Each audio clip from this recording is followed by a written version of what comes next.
What's going on, everybody? This is Based on Cinema. I'm Jacob. Something wrong. This is Nick. We are two halves of Jersey Journals Productions. This is our Yeah. first episode on the new channel, Based on Cinema, where we give you honest movie reviews. Usually we stay around horror, but like we're going vast in terms of these videos. So we're gonna be posting pretty much everything that we want to see in theaters, whatever genre it is. So Oh today yeah. we have, for our first video, we have Longlegs, and this is a very highly anticipated film that we've been wanting to see since the trailer dropped, especially because we got Nick Cage, and me and Nick are fans of the man. Nick, what do you think about Nick Cage? I love Nick Cage. I just love what he brings to the table for every film he does. I think his most calm role, from what I can remember as of late, is his self bio comedy kind of film he did. The burden of like the massive talent. Remember that one? Oh yeah. I feel like that was like really tame That was a compared to a great lot movie. of stuff he's I done. really enjoyed that movie personally. That was great. But I also want to add a note. I am a huge fan of I don't want to. I'm gonna butcher her name. Mika Monroe. She's the lead in this film. I'm a huge fan of her work. I've been following her since The Guest or It Follows, and seeing her progress, dude. Was it I Micah? was really anticipating this. Really anticipating this. Micah? I think it's Micah. Mika. I think it's Micah. So it might Yeah, be Micah. Micah Micah Monroe. Monroe, like Nick was saying, was in It Follows. The Guest, obviously, and she was actually in Independence Day Resurgence, which was in 2016. Also in a little movie called The Fifth Wave, which I've never heard of ever. Um, she's in a little bit of other things, but nothing really. She's in Villains, which I've been wanting to see. Honey Oh, I've heard Boy, that. she was in as well. Get the hell That's out. the Shia LaBeouf film. Actually, I actually like that movie. Oh, The I saw that. fake Yeah, autobiography movie. yeah. The alleged, that was all Dude, that legit, and then there's some like questionable things in it. I don't know. I don't know the full story. It's been a while. apparently he made it all up. Yeah, I don't know the relevancy of the situations in the film nor their Like, accuracies. So like, I enjoyed it for what it was. yeah, But that's really the what she's known for. I mean, this is like really her breakout. I feel like. Um, I mean, she was in Villains, which I've wanted to see. She's in Honey Boy. I don't even remember her in that. She was in a movie called Greta, and Greta. I think the main actress in Greta was in The Piano Teacher. It was Greta wasn't that Chloe Grace Moretz? Greta. Yes, that's correct. And Okay. then there's I think her name is Isabel Hubert. I think she was in The Piano Teacher. And yes, if you haven't seen The Piano Teacher, if you could sit through some stuff, man, watch it. There's some hard scenes in there, a I'm probably gonna couple have of to them, watch it. but it's definitely like a study of the human element. I Um, haven't seen that.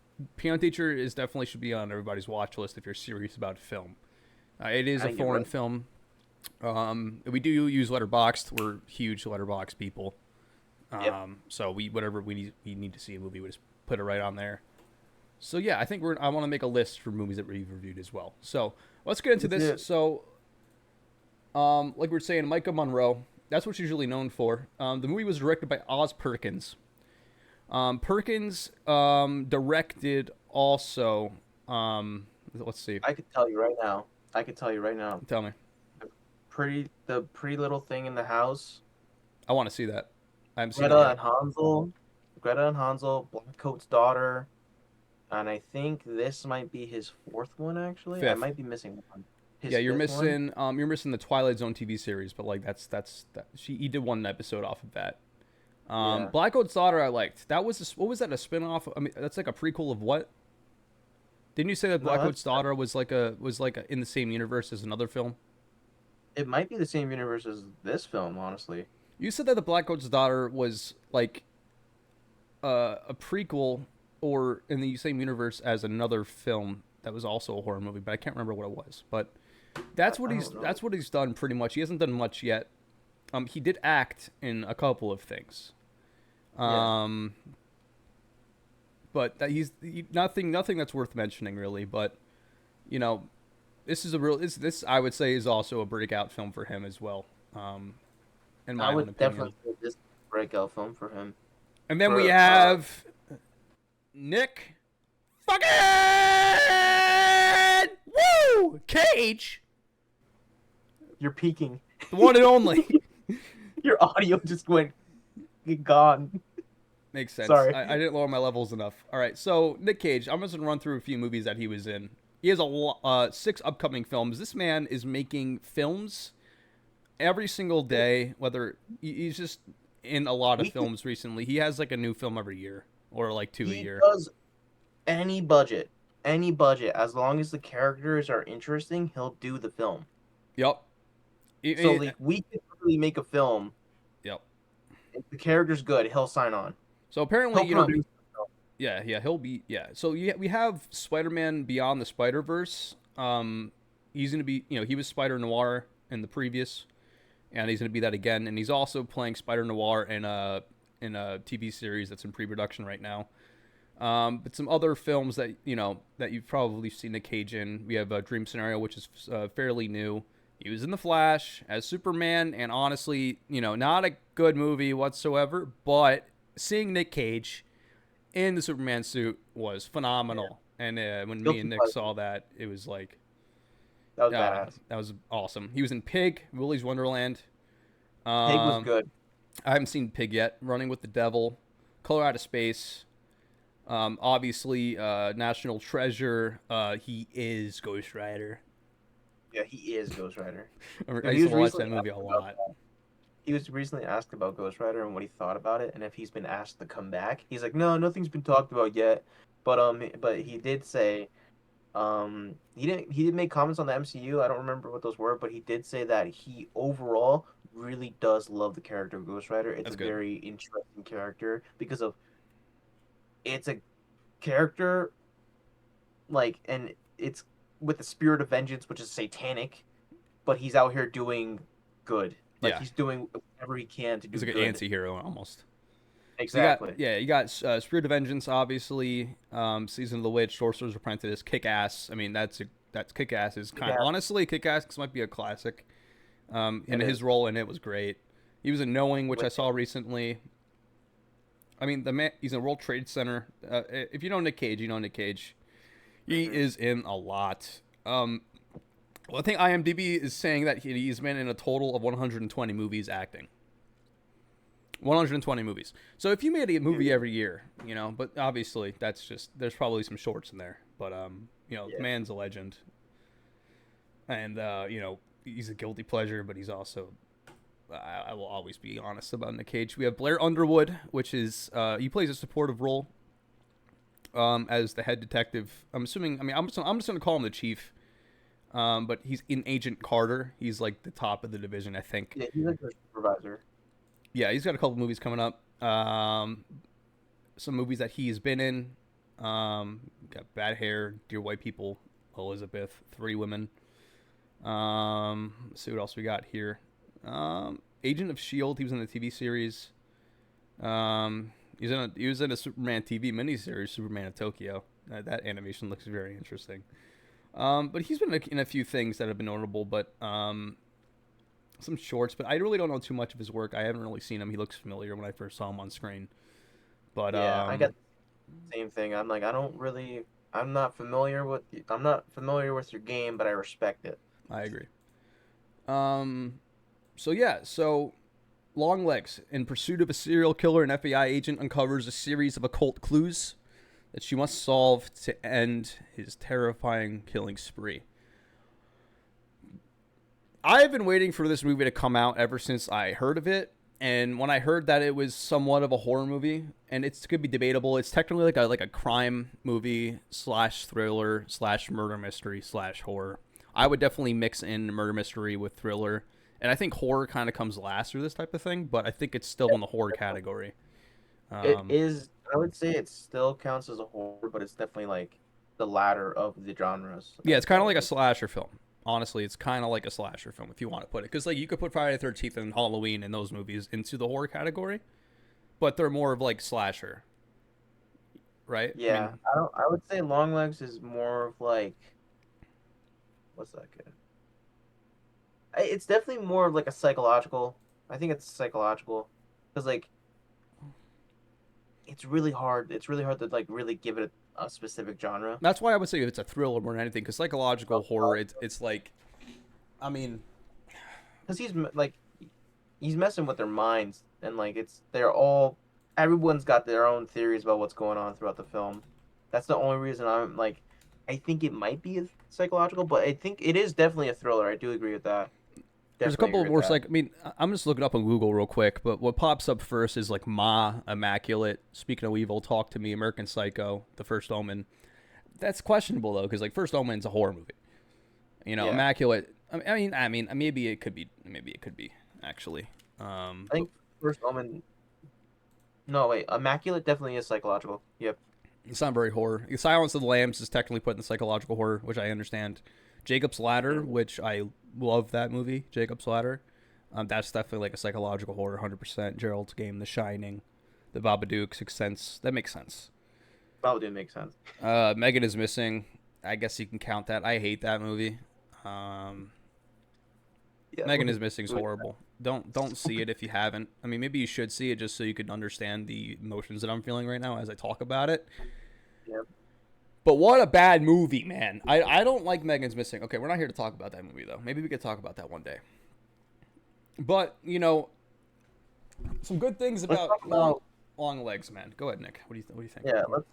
Let's talk about what what our mindsets were going in, or our expectations were before we saw anything about it. Yeah, so like going into it, I knew it was going to be interesting. You have Nick Cage as the main antagonist.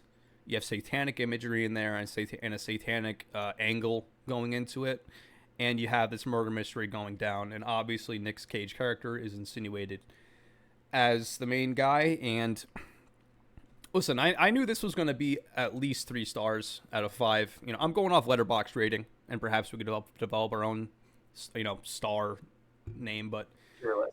I knew it was going to be at least a 3. I gave it a Mm-hmm. 4.5 when I came out of the theater. It might be more of a 4, but 4.5 is going to be solid just because coming out of the theater, even like the opening shot, Mm-hmm. the opening sequence by itself, you had the smaller frame ratio.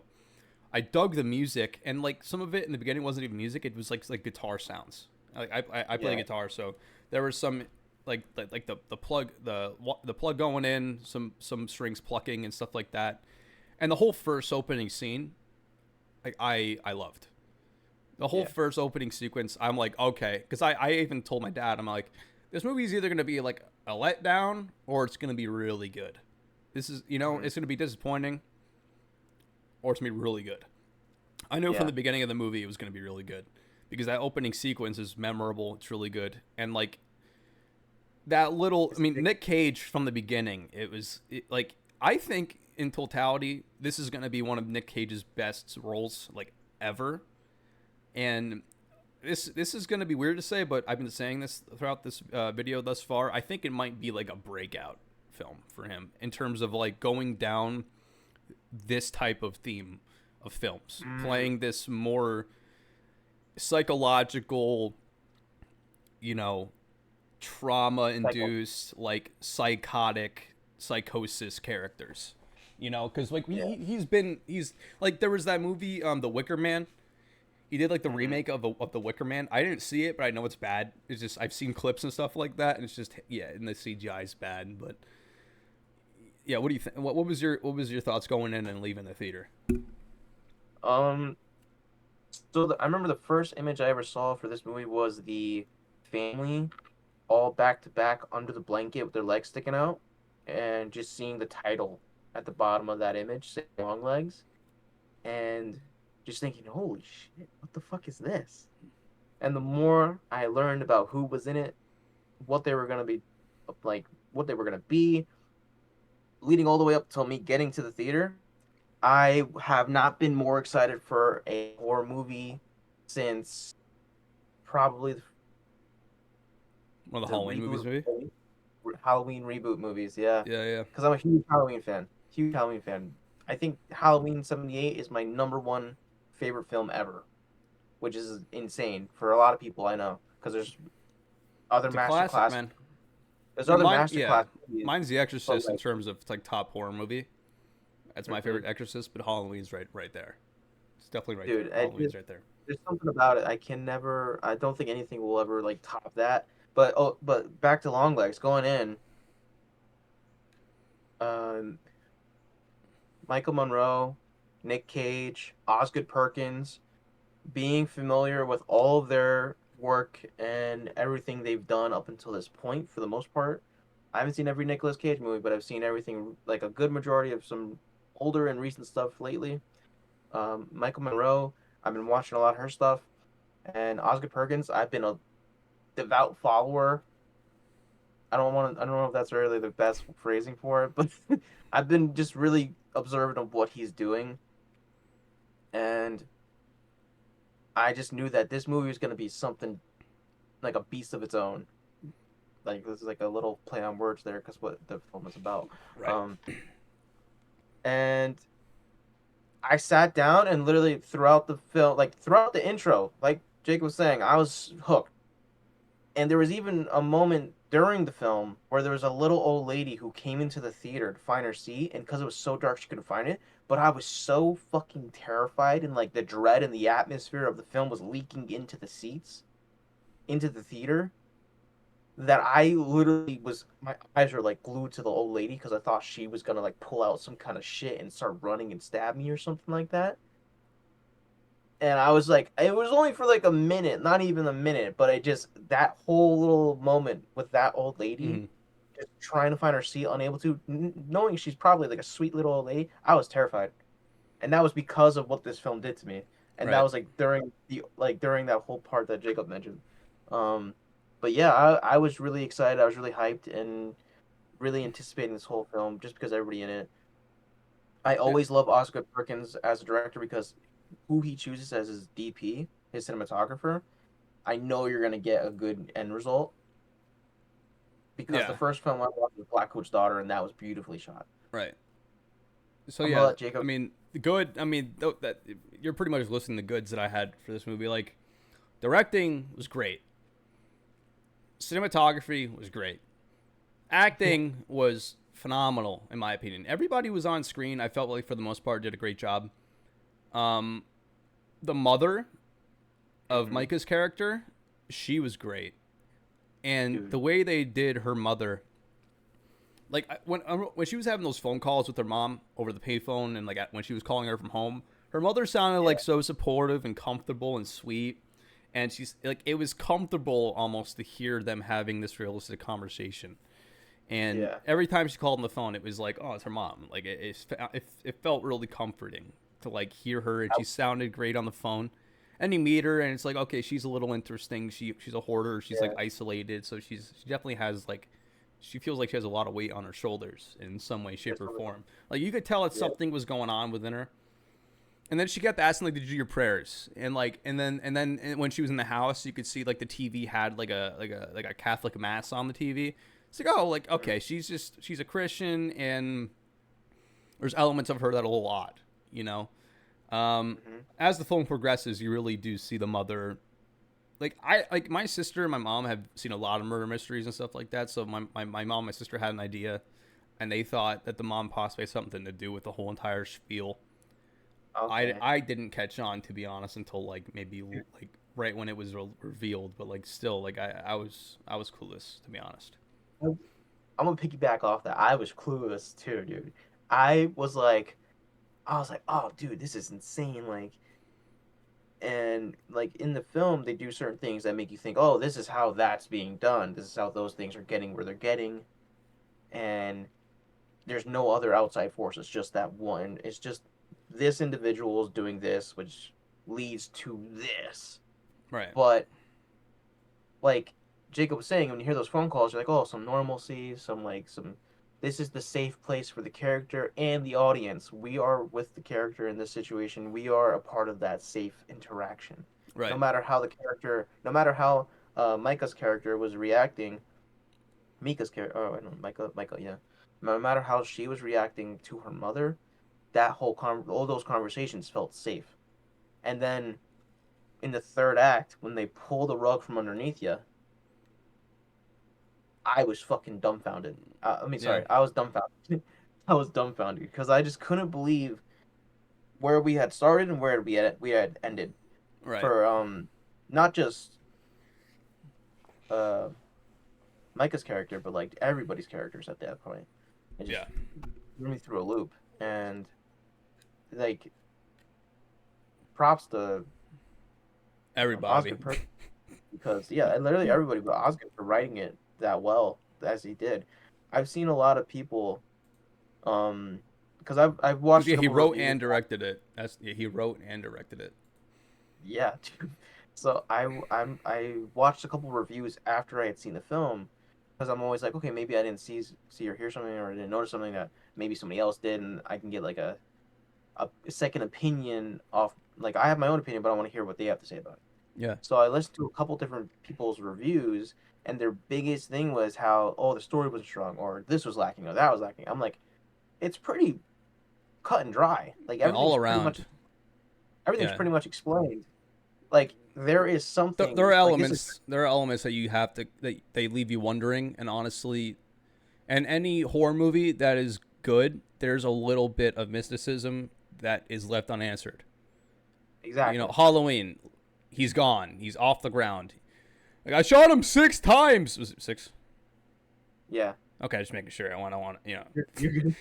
you know. And then he's like, he was gone. You know, in The Exorcist, it was went into him, and then he jumped out the window. And it's like, well, what happened to the demon? You know, it's like, and of course you have other movies, you know, but in any like great horror movie, there's going to be an element of kind of like Mystery. mystery. So let's get into that a little bit. Yeah, yeah. So we got these cylinders that are placed into these dolls. The mother brings the dolls to the houses of the victims that Longlegs observes and picks. You know, Mm-hmm. I'd like to also say like he always describes the houses as white and like your house is whiter than all the others, right? And Yeah, I think for me, like since he's this huge Satanist and really like consumed with the devil and evil and demonic entities, yeah. he views these households as families and Mm. and almost holy and almost pure, so they're Sure. Yep.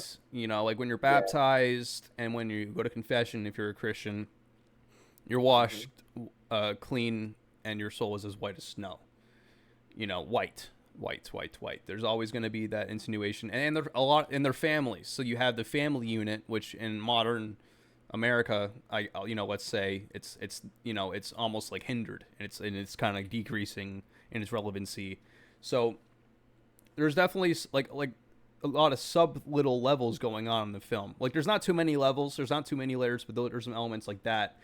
And the cylinders, I guess the cylinders is like inside of the doll. It really is. It just harvests whatever evil has to ruminate within the family's life, because the mom had her daughter's doll for Yeah. decades, Yeah. and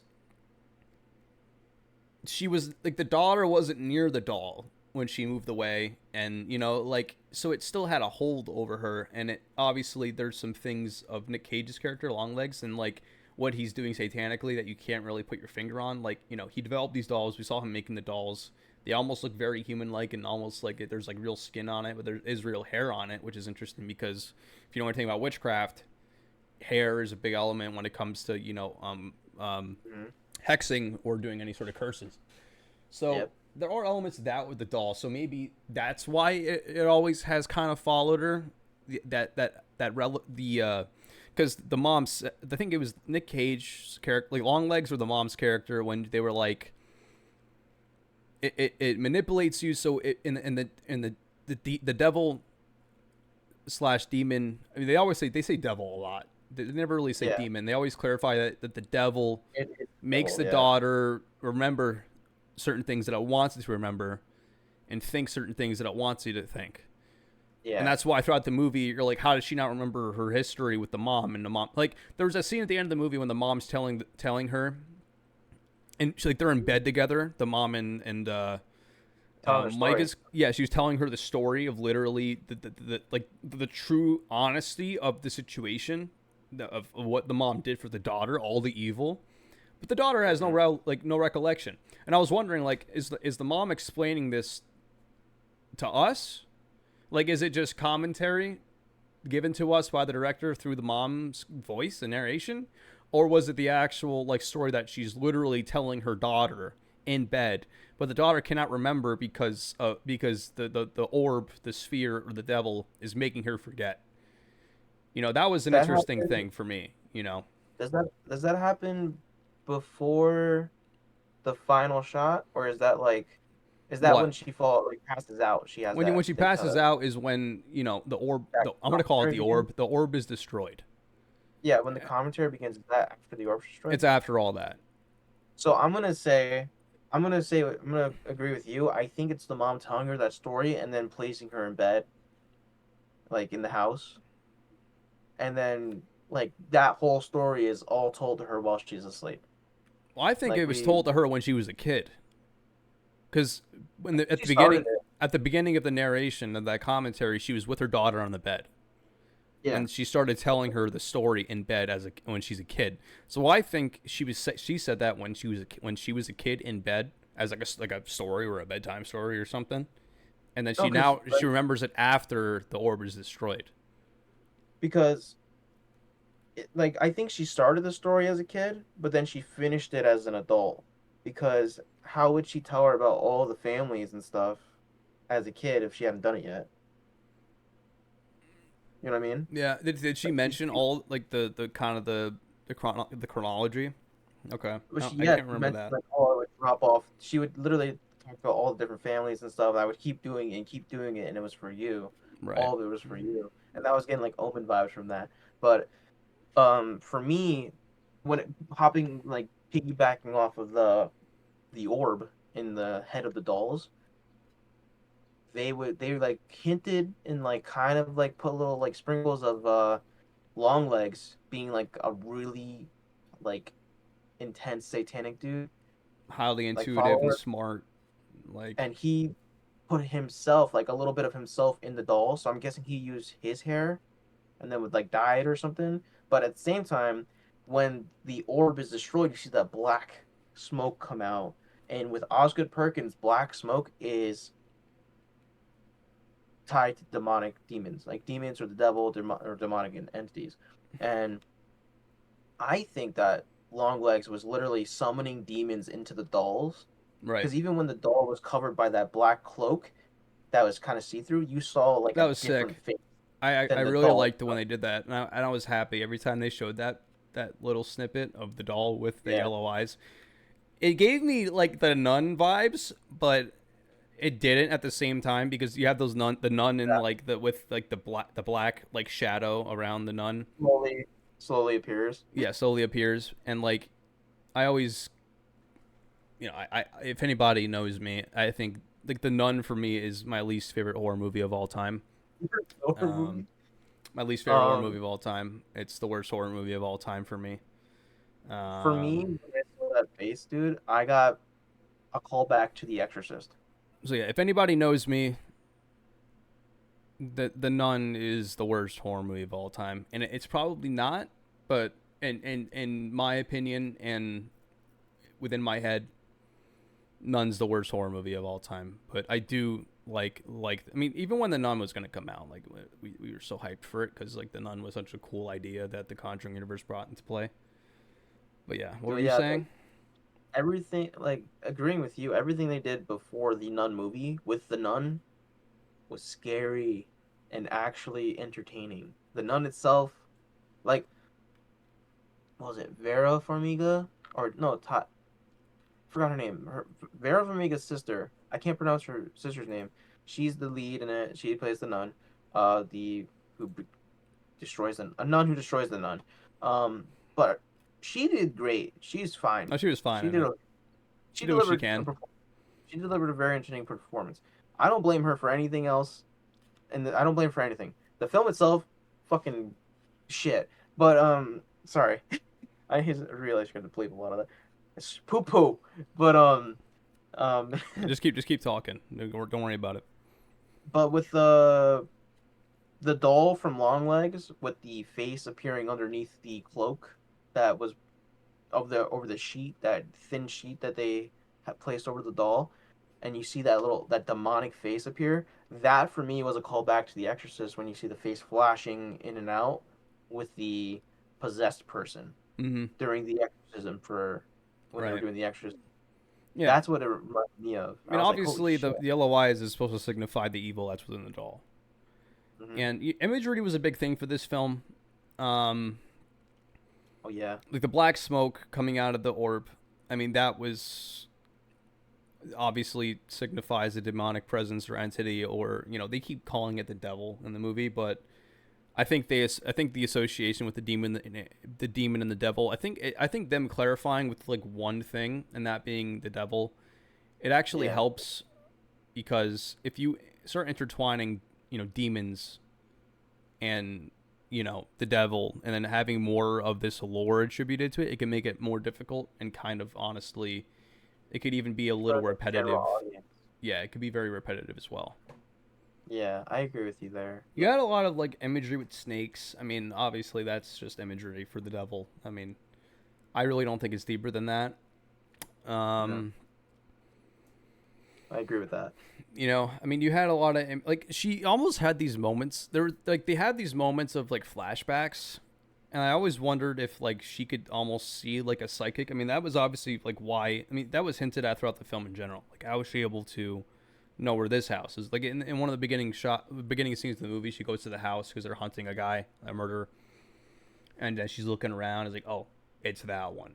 And then they go to the Yeah, house, and he rings like, oh, have you seen this person? Boom, right, shot right in the head. And it's like, okay, so obviously she has a little bit of like a psychic element to her. yeah, And throughout the film, it's kind of like you see it in other films, but obviously the daughter was meant to have this journey. Every step along the way in which she went down was supposed to happen.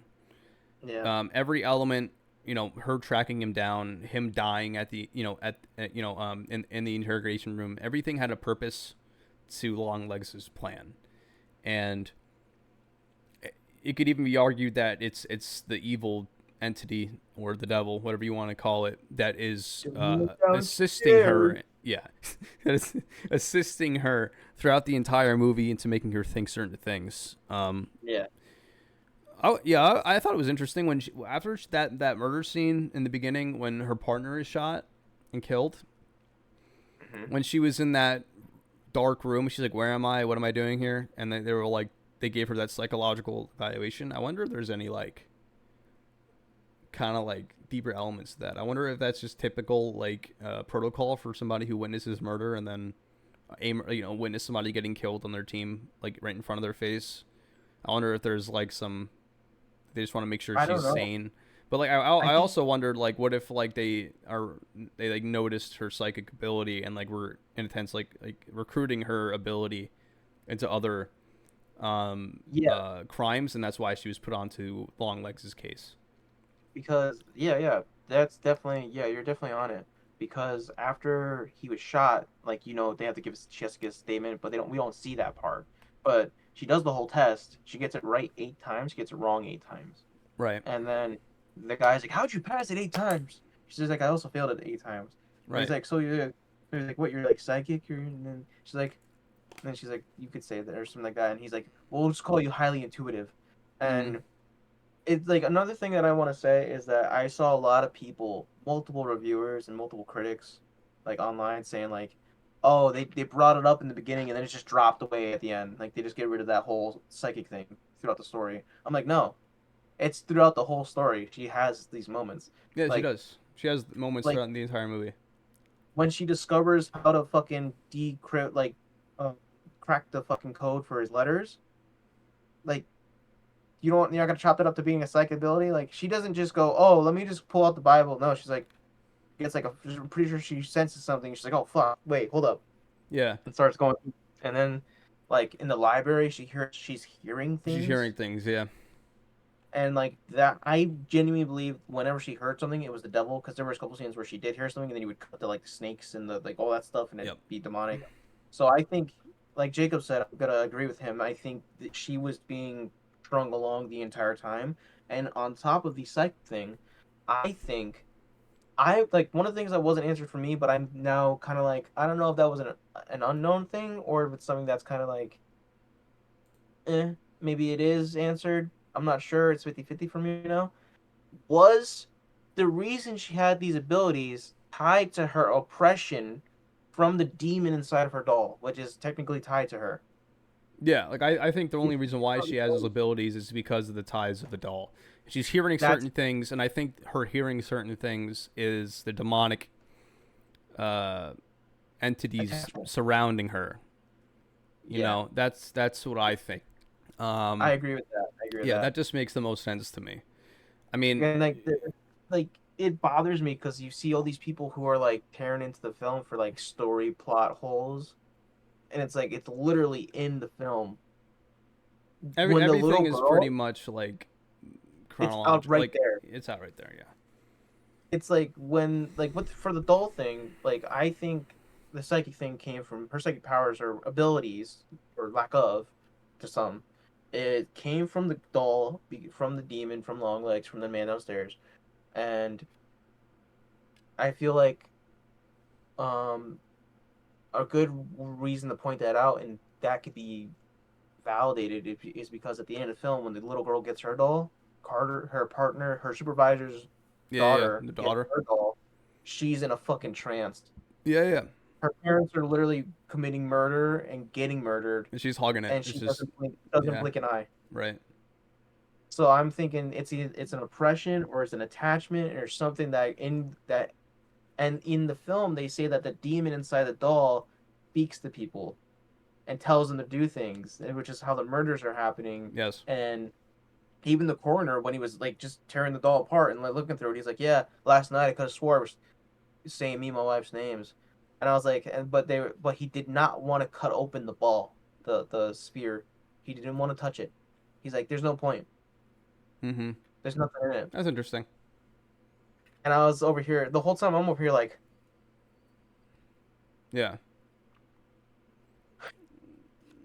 but I mean, yeah, I just yeah. wanted to hop off the ball thing and Yeah, I the mean, doll it thing. seems like it had its play onto her the entire movie and throughout her life, and I think her hair being on the doll itself is an element.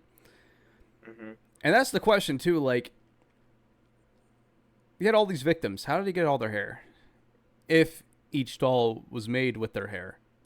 I don't know if it was their hair That's or it true. was. That's true. I think because like even the dolls that he made, when they found the one with the cross on top of it and it was locked away in the farmhouse, he it was like, oh, it's made with real human hair. So maybe it's actually not their hair. I think it might be just be Maybe it human hair is. for like accuracy, like a depiction of a human. So I think Yeah. you're right about that. It's probably not like her direct hair, but I think the influence of it lasted Yeah. for and it you don't have to be in like um a distance away from the doll so that it doesn't work. Like it just sticks with the family, and obviously there's probably some satanic prayers and some rituals going on that that's the thing about this movie too. Like you had, and this is honestly why I didn't give it like. There's another reason why I didn't give it 5 stars. But Yeah. seeing so many horror films and like there wasn't a lot of lore. Like there was lore, but there wasn't a lot of it. Hmm. I wanted to low key see more of the satanic imagery. Because like when they found him, like, he was supposed to be caught, so he knew he was going to be caught, right? Because she finally revealed the picture to them, and we could talk about remind me to talk about the picture too, because that's interesting, the Polaroid, and they said he had in his suitcases he had a bunch of satanic drawings. I wanted to see a couple of them. We didn't see Oh any of yeah. them, and we also don't know how he affiliated the orb with demonic energy or whatnot, an actual demon inside the ball. We don't see any sort of rituals, prayers, any sort of worshiping happening beside him saying "Hail Satan." We don't see Yeah. any. We don't see anything besides him making the dolls. There's no rituals. You don't see any rituals. You don't see any praying. You don't see any books on his end. You see her picking up satanic books, but you don't see any, like, the only satanic imagery that we had was her looking through the occultic book. I forgot what it was called, but that was The like seven, yeah, the the seven circles of seven, hell. Yeah, yeah, seven. Oh yeah, yeah. yeah. But we didn't see like any other satanic imagery in it, and I think that was a little refreshing. And they don't want to overload you with like the typical, horror route that Hollywood's going through nowadays. Hmm. And I think that might be an element of it.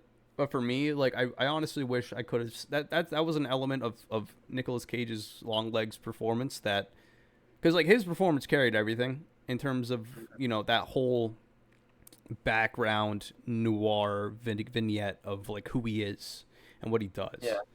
does, and he carries it well. But I wish there was a little bit more,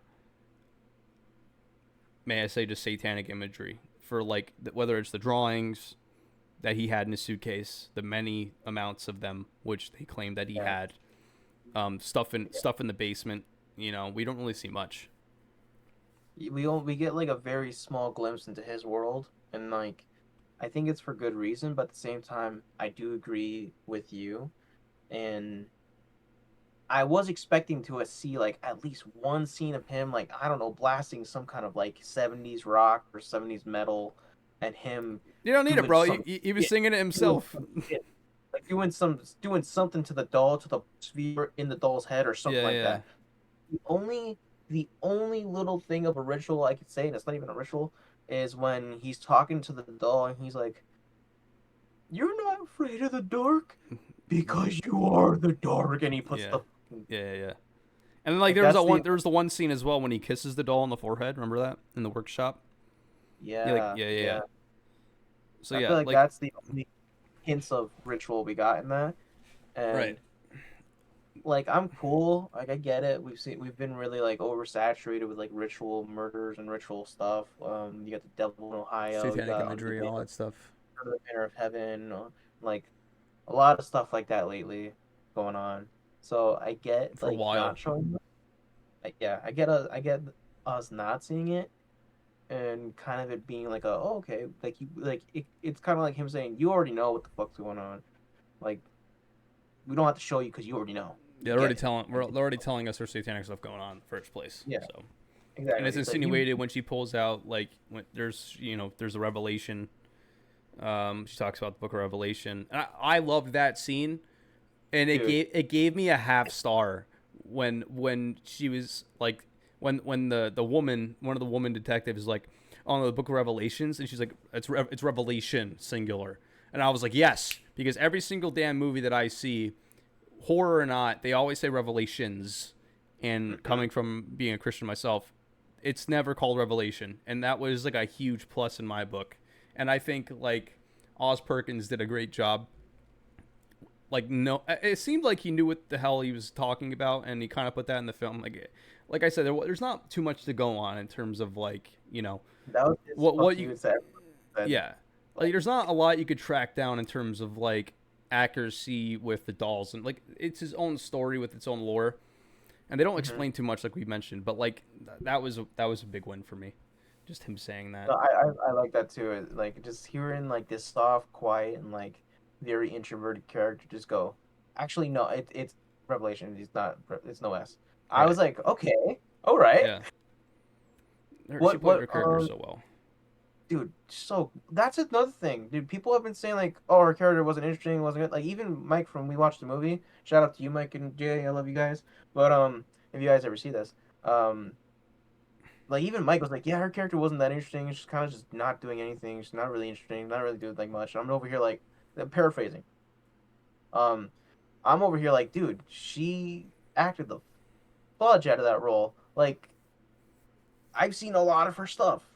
This was very different in comparison to everything else she's done. She was great. And I like you could see it like it's the Pacino of horror for me because in The Godfather he got Right. cast because of his eyes, Yep. because of his eyes in that whole scene. This whole movie, she was doing the most subtle but like most expressive acting for me, Right. and I loved every second of her performance. I thought I she was agree. phenomenal. I thought she was Thought she great. was Let's talk about since we're talking about performances. Let's talk about Nick Cage a little. Okay. Nick, you were saying like, oh, I wish that like it would be cool if we heard some like 70s, 80s rock and like him making it all. Yeah, you didn't need any of that because he was singing it himself. Like Yeah. there was obviously like innuendos that like he was into that. I mean, I don't know what the posters were behind his bed in the basement, but I think they like were rock I think and they stuff like were that. like rock influences, and like the way he Yeah. would sing things was very much like a rock artist would in like the 70s and like the 80s. And Yeah. like the scene when he's in the car and he's screaming like "Mommy, Daddy," like he was like I forgot what. Damn, I wish I could remember the quote, man. But like yeah, the way that he's listen, man, it's Nick Cage. Like we're gonna expect something that he just pulls out because the man just does the most like saturated and like out of pocket things in his serious films. And Dude. for me, like that scene when he's in his car driving and he's just screaming his ass off, and it sounds like he's singing a song, which I thought like maybe that is a song. Actually, I should probably look that up if that was a song or something that he was singing, but it just Yeah. shows you his inner turmoil. Like Hmm. another thing about Nick Cage is we won't get too much into this. I'm just gonna add this because we are based on cinema after all. He had some very feminist features. You know, he had like the lip stuff going on. He had the white face. He kind of presented himself like more feminine. Do you know I know why? why. Yeah. Go ahead. So, they think I forgot who was interviewed, but somebody spoke on it who was apparently in works with the film, and it was the killer Longlegs' way of making himself beautiful for the devil. He had done a bunch of botched surgeries trying to make himself beautiful for the devil. I mean, it makes sense because I mean, if you think about it, I mean, look at the Baphomet, right? That's what I was If you thinking. look at the Baphomet, it's a human body with a goat bottom, you know, Mhm. lower region, with breasts and a goat head with the horns and everything, and it's a bastardization of male and female, man and woman, and a combination and being animalistic and not having a specific sex. Yep. And for me, I mean, it could also be, you know, like I was saying with like, oh, your home was so white and yours was the whitest of them all, like, and it being a family oriented home in a sense, you know, I mean, with the mom and the daughter, it was really just them, but Yeah. everything else was pretty much families, and that's the thing, like, her entire story and him picking the mom and the daughter. I think that was part of the plan, and that's why I think he probably let her take the picture of him because he had it in his mind that he was going to manipulate the mom the entire time and have her be his accomplice and blackmail her. But like like that element of it, him having himself beautiful for the devil, you know, that's just a bastardization of himself as a man in terms of him doing that, and you know, the way he acted even was like so surreal. You know, he had this Yeah. whole like everything inside of him was like a bastardization of beauty. Yeah, like dude, like Yeah. dude, And like this he is is so good in this movie. some people may find our comments and commentary lined with certain things out in the world. This is strictly cinema talk, We're just talking about the um, movie talking about the movie. That's it. And with some if you Christian do, and satanic lore, both of them. yeah, if you do, if you're like us and you do know, like Jacob knows far more than me about our religion because he studies it. Um, if you do take the time to learn about it and you do learn about what is in our religion considered like demonic and satanic and going towards that, Yeah, then you'll see why Jacob's bringing up those certain things about Longleg's features and how he speaks and I his, mean, just look at just the his direct. Baphomet image. You know, and the Yeah, Baphomet image quite literally is what it is. Like it, there's no yeah, arguing what it is. It's out there within the satanic yeah. world, as well as just the It's world in all general.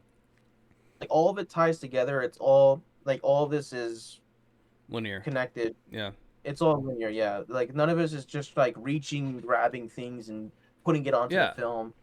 It's none of that. And that Like was the thing too. I know, like we're gonna get people. yeah, Information. we're just ripping about the movie and satanic lore and Christian theology and lore as well. That's really all it is. So you also And he's that's what also dressed up in yeah. Perkins did it. You know, he's also dressed in white. so he's dressed in white and he paints his face white, kind of like makeup in a sense, but mainly he's dressed in white. And I don't know if there's any I don't know if he's supposed to be presenting himself to people as white. Like he insinuates about the houses that he finds as being Wolf white, in sheep's clothing. huh? A wolf in sheep's clothing. Exactly. So he could have been presenting himself in that same likeness as he finds the house as being white and pure. He sees him. He has to present himself as white and pure. No race is going. It's not about race. It's purely the metaphorical imagery here. Yeah. A friend of a man downstairs. Like when his face first popped up in the beginning, I'm like, damn, that was scary. That was good. He was phenomenal. I don't know. Terrifying. I think I could talk about Nick Cage for the entire review. No, honestly. Yeah, I think that's enough about Micah for both of us. So huh? I think I spoke about Micah enough for both of us at this point. Yeah, I mean her performance is great, and there's not much really to say about her besides what she's already been in, and I could probably the next video we could talk about more of her origins and stuff like that. But for what I think we've said a lot. She did great. Right. So here's the big issue that I had, and this I don't know if I would have gave this movie 5 stars regardless if this wasn't an aspect of it. Yeah. But what gun was she holding on to the entire movie? She had a Glock, and then I think at one point she had at the very end she had a revolver. Right. Okay. So when she was knocked out from her orb being destroyed, she had her pistol on her, right? And so she had her pistol on her. She fell. The pistol was on the ground. Then she wakes up, and then we see her with a revolver. So was the revolver that she had in Longlegs' car that she was driving? Was it in the basement? Because I don't think they carry. I mean, they could carry an ankle gun, but I feel like the mom would have been more smart about that. A strap on the ankle. But where did the revolver come from? It makes sense to have a secondary. I think I don't think all cops have a secondary, but FBI agents might. It makes sense for them because they'll have one here and they'll have one on their hip. Right. But it's hard. I can't give you a different answer. That's my issue because at the end of the movie, she shoots. I'm confident in this. She shoots 4 times. Right. So regardless of any time, it wasn't more than 4.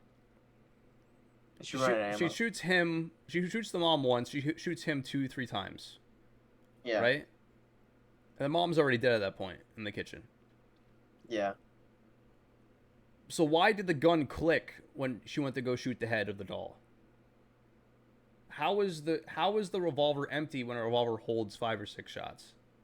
Demonic intervention. I don't know about that. It might be demonic intervention. But it might be when the mom shot her daughter's doll, perhaps that was supposed to happen, but it could have been demonic intervention when she went to shoot the doll in the head because she had bullets, in my opinion. That's the thing about the revolver.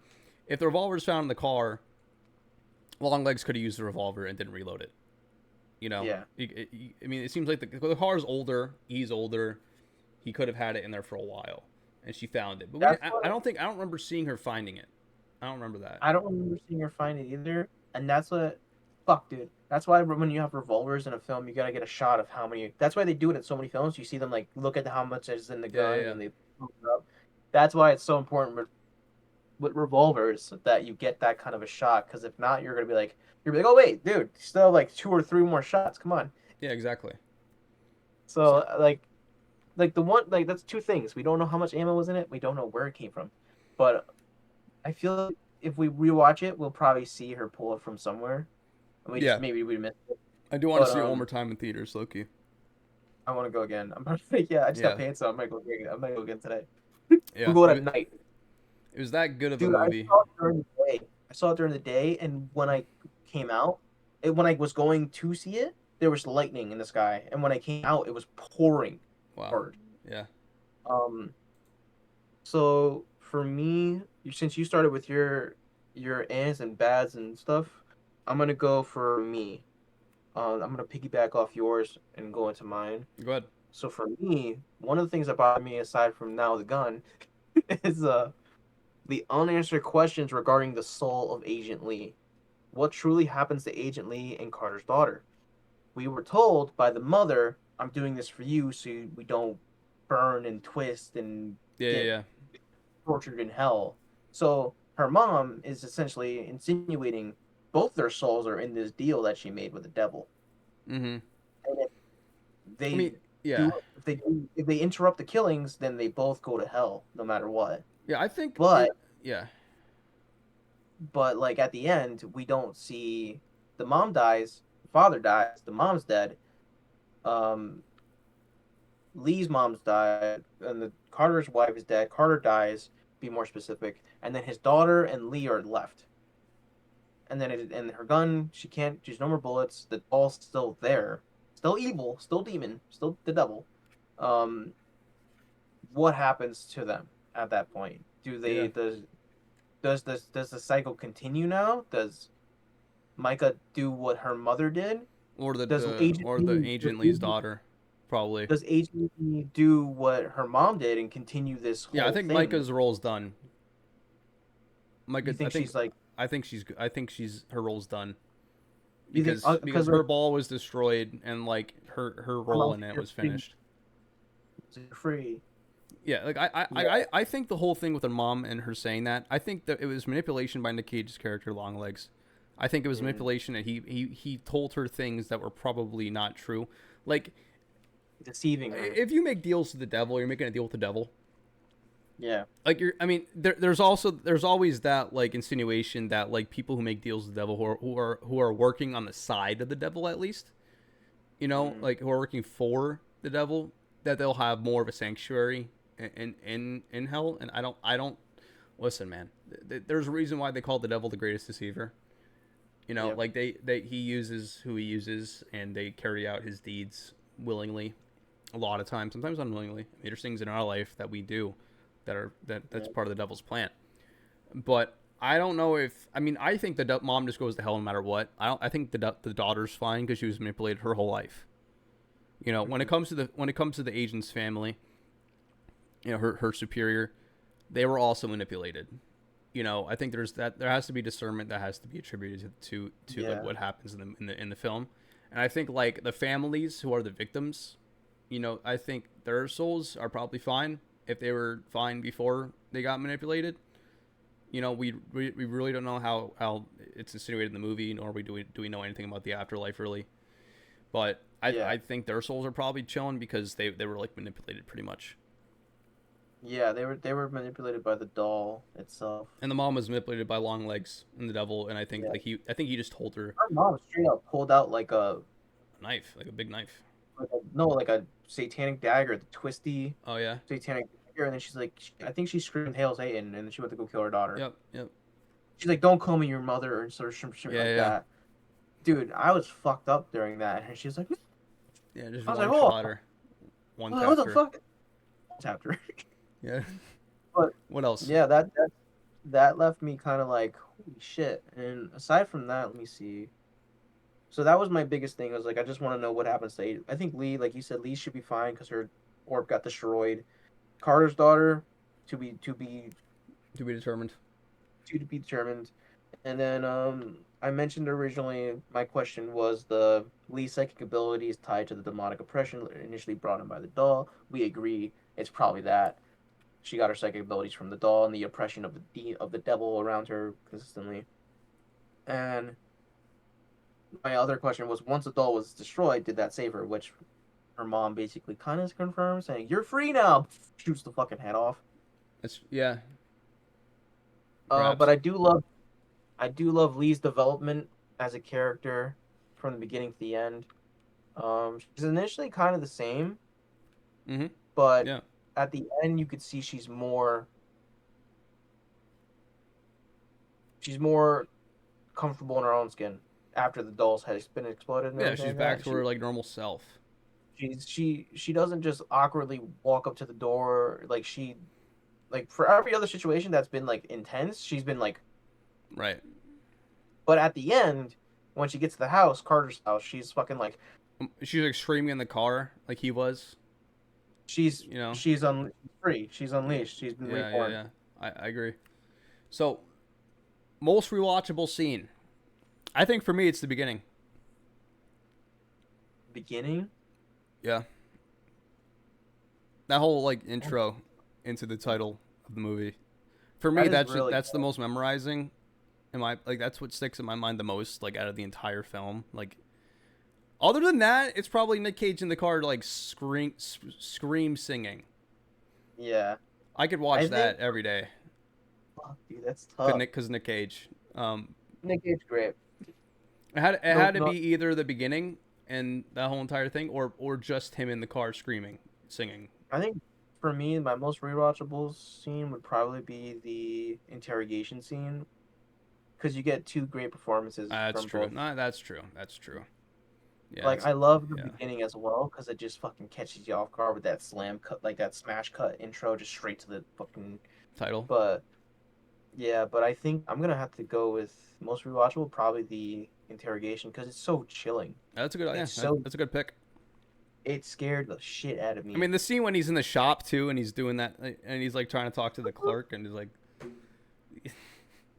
"All right, do you have a best shot?" Best shot. Fuck. It might be the window scene that's used for the poster when she sees her mom fucking unload on the other agent. Right. Yeah. Or it's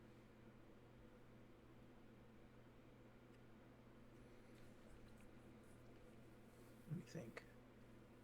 I don't know. The cinematography was so good, and the directing was great. No, it really is. I'll let you decide. I'm gonna check really quick. I have some stills from it on my phone. What do you think is I don't know, yours for man. that? I mean, it's tough. I mean, maybe the shot when he's like in the basement on the bed. That's a good one. That is a good one. Um, like you said, I mean, honestly, I think there's too many. There's this it's a beautiful film. It's a beautiful fucking film. Um, but I think mine might be the window shot. It's not like lit and all of that like it's not like when you look at it you're like okay it's a shot of somebody reacting to something through a window like from the side angle like of them looking out a window. You don't think much of it. But to me it fucking is so Yeah, it's you're epic probably yeah. shit. It's definitely a good option. It's Best epic. actor. Best actor? You give it to Cage. I mean, I You give it to listen. Cage. I think it's arguably his best performance. I can't disagree with that. I can't disagree with that. It Um, might be his best in my opinion. And I think I mean dude, listen, all the uh, acting was great. The mom was good. Her superior uh, agent was good. Micah was good. Like her might be one. dude, I mean, I think it for me it's Cage, just did because. you know that the girl from Black Coat's daughter was in the film too? Oh yeah. She was this girl. Oh yeah, she was great. She was scary, but she was great. That was a good scene. Um, that was nuts. I'm gonna say my favorite shot was probably the shot of her outside with the gun, looking on the property, and then you see him in the back in the window. Mm, Like if you took a still from that of him in the window and her like that was my favorite shot overall, aside from the other window shot that I yeah, talked yeah, yeah. about. Because I love my night shots. And who's your best actor? Fuck! I'm gonna give it to Micah. That makes sense. She's a Because good option. I love Nick. This is completely out of his normal thing for him, but we spent more time. For me, I spent more time with Micah, her character, and seeing an introvert portrayed in that sense and how she delivered it. I'm rooting for the underdog. Like she smashed it, dude. She's my pick for that. Most surprising performance. Nick Cage. I mean, probably Nick, right. Nick Cage. Like it was surprising, but at the same time it wasn't because it's like, all right, well, Nick Cage is gonna do what Nick Cage does, and he did. But I think like overall, man, I probably Nick Cage. Maybe the mom. maybe You the know, mom. maybe the mom. I'm gonna give the Nick Cage for that whole fucking head scene that we got at the interrogation. That's where I'm. That's the reason I'm giving it to him. The mom, if I was gonna give it to her, it would be before the shotgun scene. Right. Okay. Favorite character? Long legs.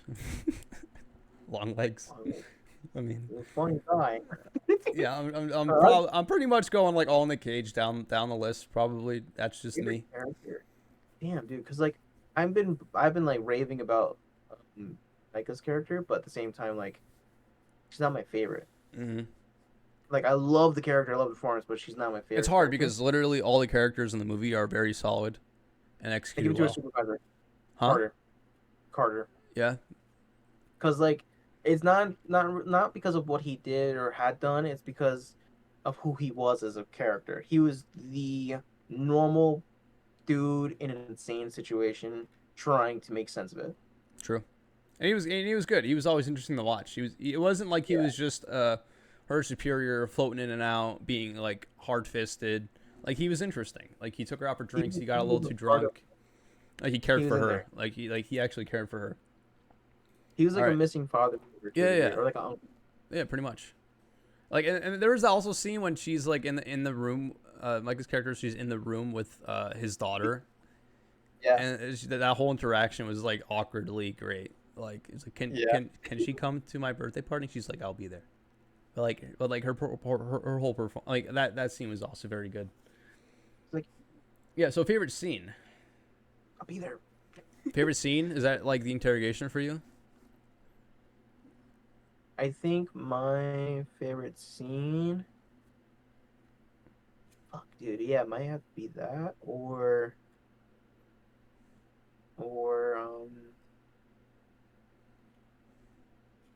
it might be after that when she realized when like the mom reveal when she goes to confront her mom. I Yeah. think that okay, it's between that and when she first gets her letter from him and he's literally in her safe Yeah. place. Yeah. Those three scenes are my top. That's my. Fuck, it's tough. I'm probably gonna pick the break-in scene Mm-hmm. That was a good as my scene. number one. I think for me, it's probably Break-in. just the beginning sequence. For me, Dude, fuck. yeah. For me, it's just the beginning sequence, and with the title at the end of it. Yeah. Biggest letdown, scene or actor? For an actor, I mean, biggest letdown. On you know what, my biggest letdown The was the revolver. yeah. I mean, perhaps that the last scene, but I think it's Agent Carter's daughter performance. Oh, I don't know. Like I feel like she was just very monotone. I don't. It's stupid. It's stupid. That's the thing. Like all the acting in it was great, the but kid sucks. biggest letdown. I mean, I don't think there was one. No, for me there wasn't. That was a joke. If the girl who did the film ever sees this, you did phenomenal. You did better than most kids in most films. Um, I hope that makes up for the joke. But aside from that, I didn't have a big letdown. I didn't leave this thinking, damn, there should have been more. I think the only thing maybe for me was like you said originally, just not as much development with Longlegs as we did with Lee Harker and like all the other characters. Yeah. Because we didn't like we got to know him on the surface. We knew all the stuff that the FBI knew. We knew what Lee knew, and we never really spent time in his world to get to know his Yeah. character. Not that I want to know anything about him, like, because he's fucked up and evil, but like, I want to know how he got there to a degree and how he did what he did. Yeah. I think for me, That's my Agent biggest Carter's letdown. daughter for me was it was kind of like a sore thumb sticking out. Like I felt like she was just kind of there. The daughter. Yeah. Like I feel. I mean, I don't know. She is a kid, and it's like how. I mean, what? I mean, I feel like the directing was all intentional.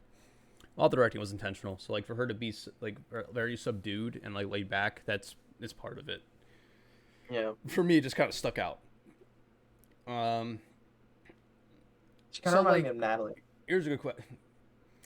Here's a good question. If Nick Cage wasn't the lead antagonist in this film, who should be? Um, I would have given it to what's his name? I know who I want to give it to. Let me Maybe look it up. Joaquin Phoenix. No, You know who it might be for me? It might be oh man, I just forgot. for me it would be Matt Dillon, Matt Dillon. guy who was Oh Jack. yeah. Him. I feel like he could perform the shit out of this. Yeah. I mean, Nick Cage was perfect for what it was. I think another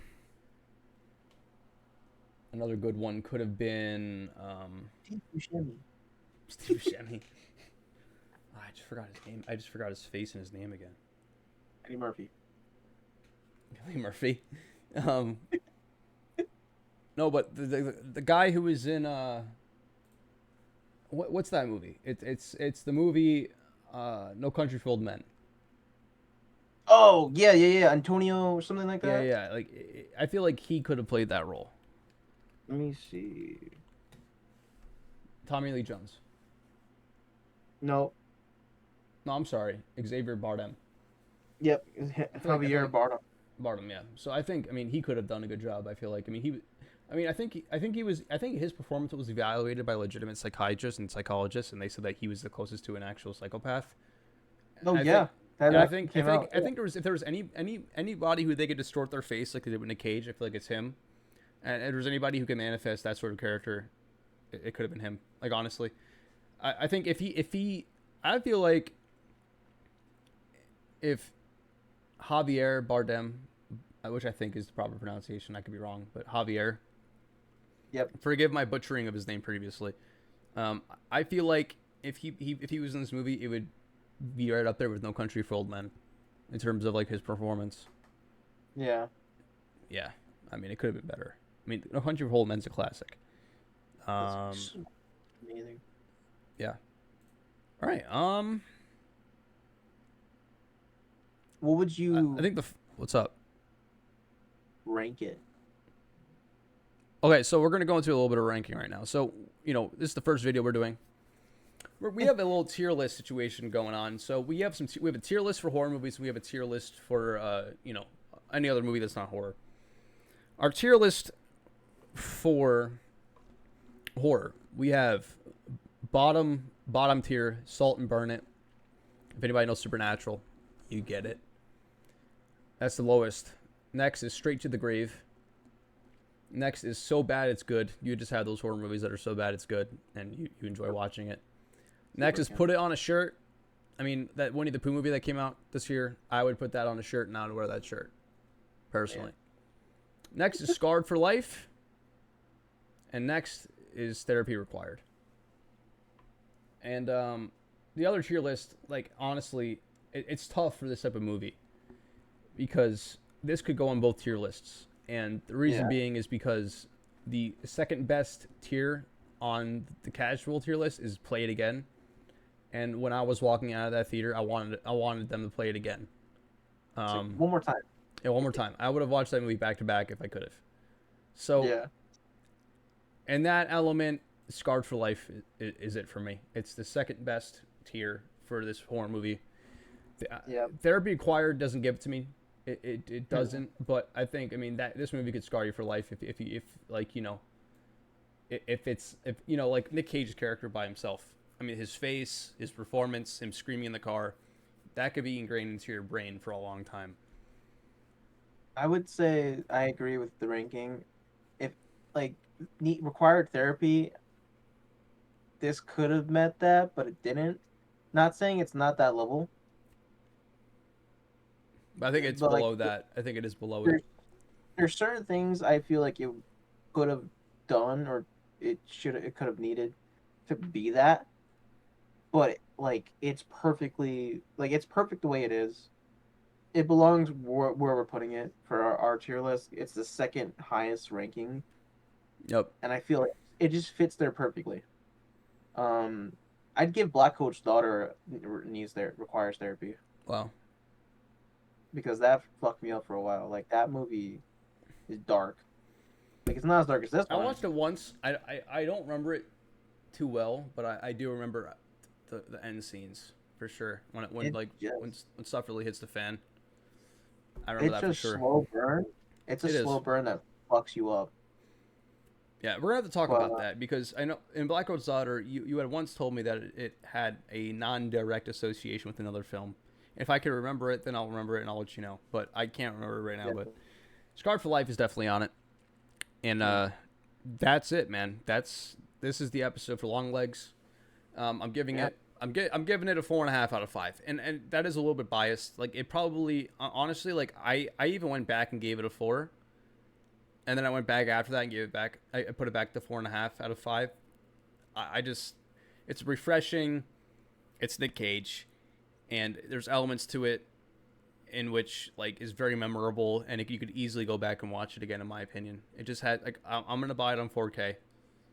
Yeah, me No too. doubt. That's gonna happen immediately when it gets released. I might even pre-order it. We'll see what happens. But four Oh out of yeah. five, Scar for Life. Nick, any closing thoughts? Um, I agree with both those statements. Yeah. Like we said, we're big letterbox guys. We're not like the letterbox people who leave those really stupid reviews or anything like that. We don't really leave reviews often. Like this is where we're gonna do our reviews. Yep. This is where you'll hear our thoughts and opinions and anything like that. But being that this is where our reviews are going to be and that we're letterbox, anybody else who sees this and is a letterbox member and has a list or films they want us to review or watch, you know, Let us know. I don't know, like Jacob, if you want to like link like one of Yeah, your I'm gonna link letterbox, a Letterboxd for sure.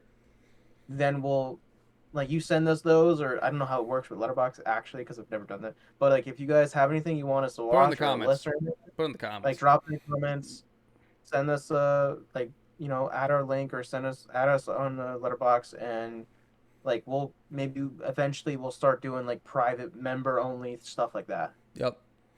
Hit the like like button. personal. Oh yeah. Hit the like button. Subscribe. Like Nick was saying, maybe we'll do some more personal videos in terms of some films that we deeply love. But this is our first video. I think we're gonna, you know, keep pushing it. And I think, Yeah. this is our first video, so it's not as smooth as it possibly could be. So just bear there with us. And that's it, man. This is Jacob and Nick, based on cinema. Leave a comment, subscribe, hit the like button, and we'll see you next time.